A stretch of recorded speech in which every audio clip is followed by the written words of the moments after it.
As Paul writes to a small church that he started, a church that was facing persecution, he said this: always be joyful, never stop praying, be thankful in all circumstances, for this is God's will for you who belong to Christ.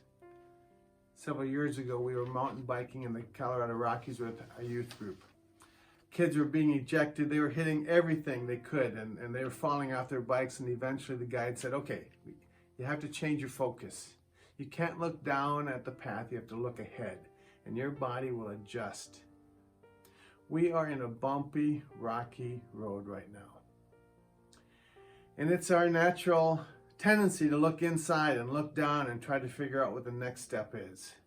But yet, just like the mountain biking guide said to us, we have to keep our focus on what's ahead. Let me share specifically what is one of our biggest challenges. We know that the needs that we're going to try to step into to meet are going to grow. We also know that our financial support through our offerings is going to suffer. I talked with our finance team yesterday, and they said 80% of what's collected for our annual budget is collected on a Sunday morning. That means if people don't come, we're going to be in a financial difficult place, and we will not be able to be faithful to the needs that we see. We have already sent support to the Corona Help Sioux Falls organization as they take a leading role in this part. We will continue to respond. We need you to not associate offering with being a church, but being connected to the work of Jesus Christ. So let me remind you 3 ways you can continue to support us as we go completely online. You can mail us a check. Our address is 506 North Kiwanis, Sioux Falls. Our zip code is 57104. If as a part of being obedient to Christ, you can help us. That will be a blessing.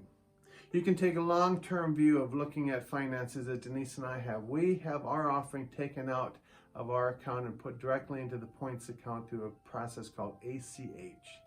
If you communicate an interest in that, we will get you connected with Brian Smith, who will take on behalf of the church your offering out either the 10th or the 25th of the month. And it is just so simple. We don't have to think about it. We don't have to do anything. It is just a part of our spirit-led discipline. Would you consider being a part of that? Thirdly, you can go online to our website, and there's a donate button, and that can be done electronically. And you can do that right now. But we need to be faithful, and we need to be growing in our awareness that there are people around us who need us to be faithful so that we can support them. So don't let the lack of meeting Sunday morning cause us to have to stop doing what we're called to do. Our focus is really what's in question here.